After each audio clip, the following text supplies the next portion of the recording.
Hey peeps! So, looks a little different today because we are doing a Skype collaboration. Yes. I'm like, do those exist?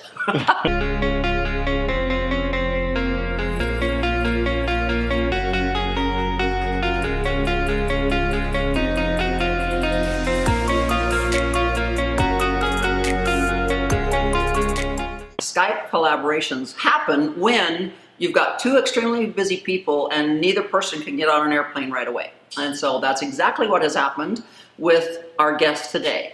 I'm super busy because I'm getting ready to leave for Europe and can't go anywhere right now. And our guest, Dr. Miami.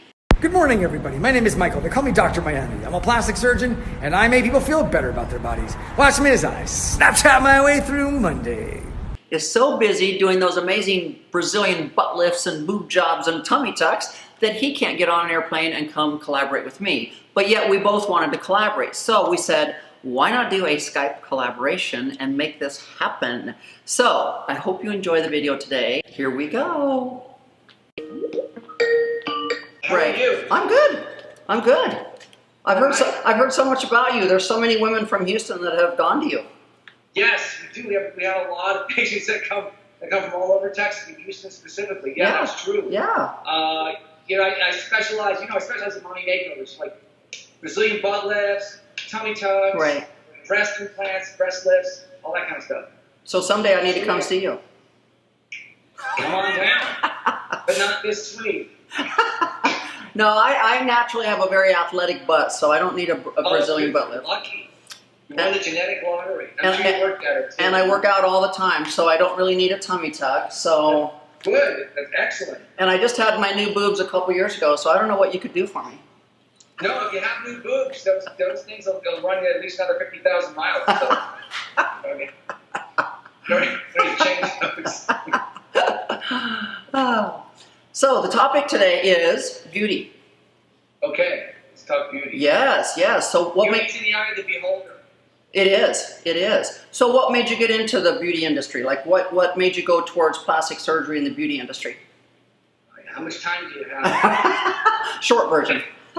Short version is I always knew I wanted to be a surgeon since I was a little kid. I used to watch a show called MASH. You know that show? Oh yeah. And that's kind of what I thought surgery was, like guys joking around and saving lives and things like that. I just thought it was the coolest thing. Right. But I didn't know what kind of surgeon I wanted to be. I wasn't aware that there were different specialties. Right. Until I got to college and I started volunteering in a hospital. I hung out with some orthopedic surgeons and plastic surgeons. Actually, not plastic surgeons at that point, but orthopedic surgeons, neurosurgeons, and that kind of stuff. The first plastic surgeon I met happened literally by accident. My wife, who's my girlfriend at the time, right, she got into a car accident. She cut her lower lip, like went all the way through, like you can see her tongue right through her lip. It was horrible. Anyway, so they stitched her up in the emergency room, and it left a scar that bothered her a lot. So about 6 months later, she said, let's go see a plastic surgeon. We got on the subway, went into Manhattan to some fancy Upper East Side plastic surgeon. She went into the consultation. I sat in the waiting room, and there was a book on the desk there. It looked like a wedding album. This is before the internet, before digital photography. Right. And it was a wedding album with before and after pictures, and it just blew my mind. I was like, where'd the nose go? How'd the breast get there? It was like, it looked like magic. Right. And then when she came out, I asked him a couple of questions about plastic surgery. He's like, and that really sparked my interest. The next year I started medical school, and I just hung out with the plastic surgeons as much as I possibly could. And it's been 20-something years already, 25 years. Right. Yeah. Right. So what made you decide you wanted to become famous on the internet? Ego? Probably that's the only answer. Right. No legitimate answer. No, I mean, look, it's like I've always had kind of an outgoing personality. Like even in med school, I was like the class clown, and like literally in the yearbook it says class clown. Oh, really? So, yeah, so I always kind of liked kind of entertaining people and like talking about what I do and ego. And then when Instagram came around, it seemed like the perfect match, and I just started doing my shtick and explaining surgery and before and after pictures and showing before and after pictures on Instagram. That blew up pretty quickly, and then they deleted the account because I was showing too many nipples. Right. So they have something against nipples. I remember that. As you know, on Instagram, Yeah. they're very anti-nipple. Yeah. And so when I was moping around the house, wondering what to do since my Instagram account was shut down, my daughter, this is about 5-6 years ago, she said, "Why don't you try Snapchat?" So I came to the office. I didn't even know what Snapchat was, Exactly. but the younger people in the office did. Right. And they loaded it up on my phone, and the first patient that day was like 20 years old, and she said, I said, "Can I Snapchat your surgery?" And she's like, "Sure." Yeah. I'm like, Why "Okay." not? Yeah. And, you know, she was totally down with it. And then the next day, you know, I looked at my phone, and, you know, thousands of people had seen it. And I'm like, how do they even find it? They must be sharing it with each other or whatever. Right. It quickly grew. Within a few months, we had about 1 million people watching every day. And then after that, the TV show, and after that, you know, just Right. it kind of snowballs. You know how these things work. Right. No, that's how So that's how I found No, you. it wasn't any grand scheme. It wasn't like a plan. It just kind of It just happened. No, that's how I found you, was on Snapchat. That's how I heard about you, was through Snapchat. You were so big. Did you watch last Thursday?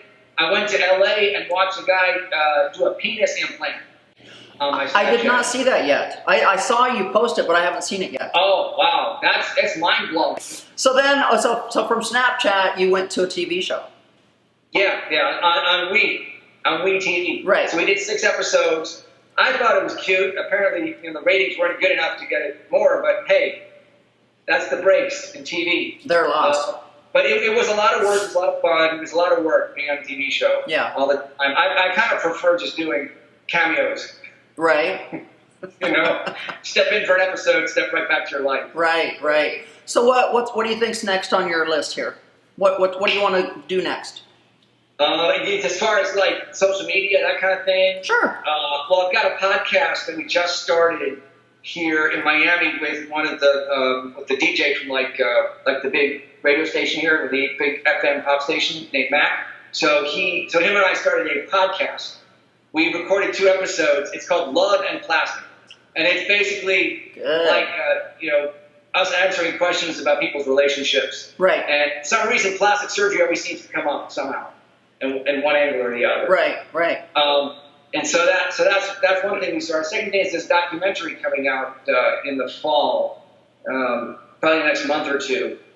A documentary that some filmmaker thought it'd be an interesting thing to follow me around for a while. Right. And he did. I didn't see it, so I don't know if it's good or bad or whatever, but that's something interesting. I'm sure it's good, you know, because this past year I had a French team come over and do a documentary on me, and I just got to see it. Now, of course, it's all in French, so my guys were French too. I mean, something about the French. They really like documentaries. So for some reason, it's all in French. I just got it, so I've got to have somebody that knows French, explain what the whole show's See about. if it's good or not. Yeah. No, This one is in English, but the people that made it speak French, so you know, still we'll see what happens. No, it appears to be really good. I just would really like to know what they're saying, but yeah. No. I just want to see myself on a giant screen. You know?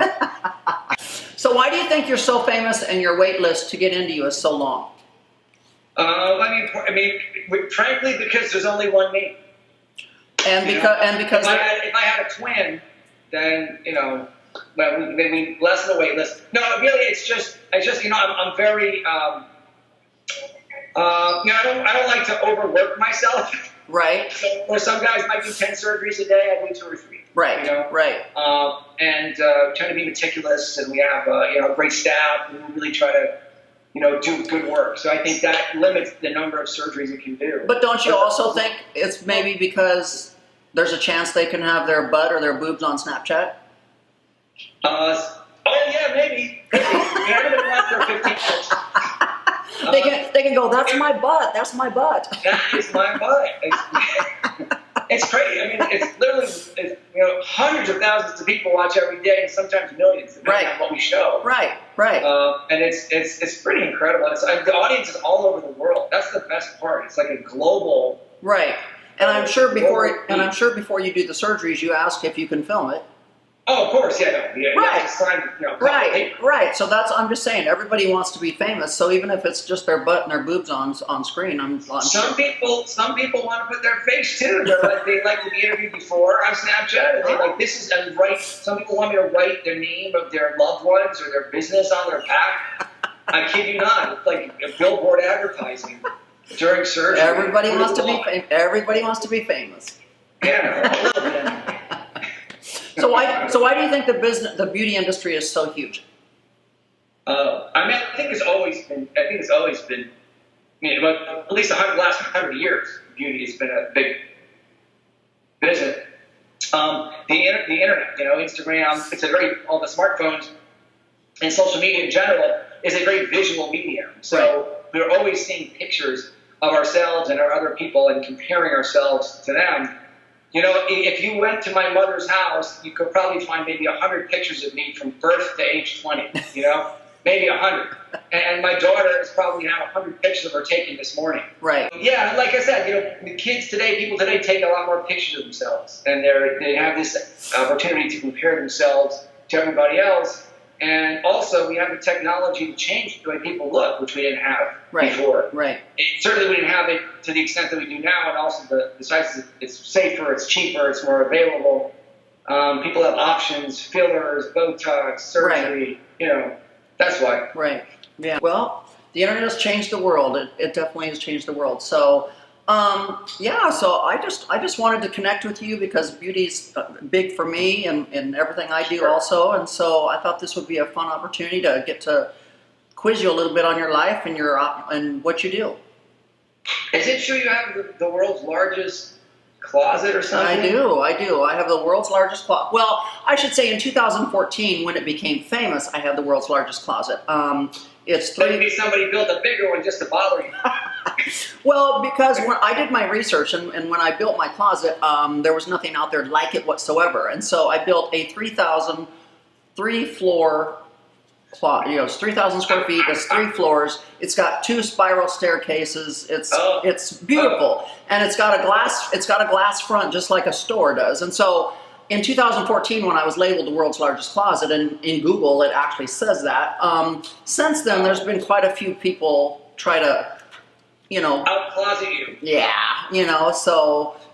Heather Dubrow from Real Housewives of Orange County, her husband's a plastic surgeon too. Right. So there's been plenty of people try to come up with amazing closets, and so whatever, You're the OG.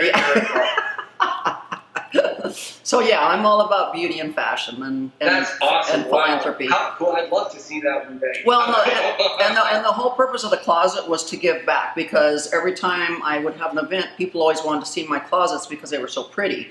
So I said, why not build a closet so big I can actually have the philanthropy parties in the closet? So it is the closet that continually gives back.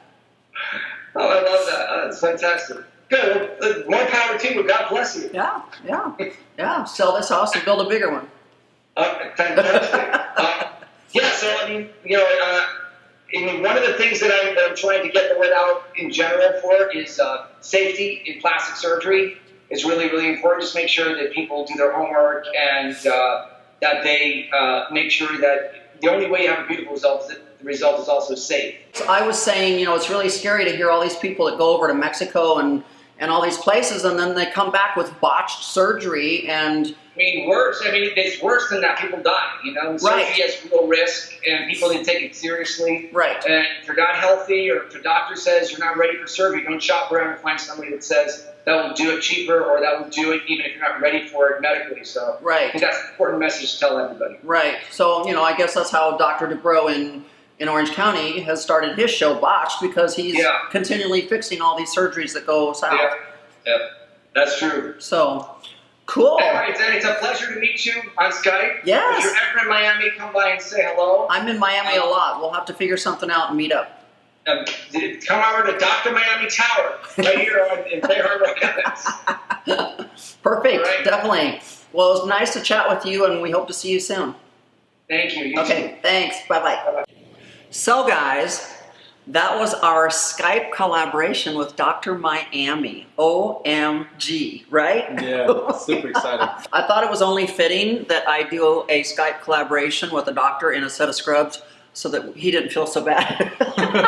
Anyway, guys, hopefully you enjoyed this video. It was so much fun doing this collaboration with him. I can't wait to meet him actually in person when I get to Miami, which will be probably sometime soon because I got a lot of stuff coming up. So make sure you get out there and thumbs up on this one if you liked it, and find me everywhere. We are growing fast and furious, and until next time, bye-bye.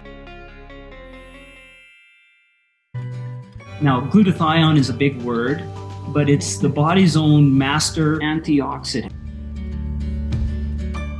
So it's a scavenger for free radicals, for bacteria, and what's relevant now, viruses. This is new to the marketplace. There's no other product on the market that has the ingredient NACET.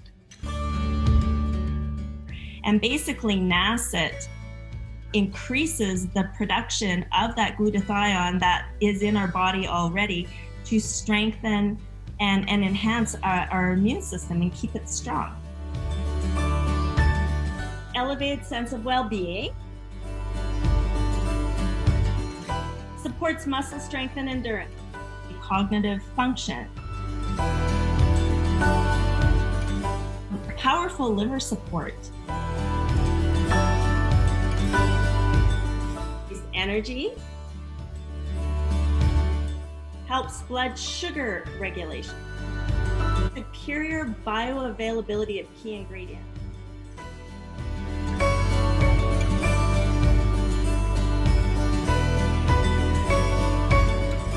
One of your best defenses against COVID is a strong immune system.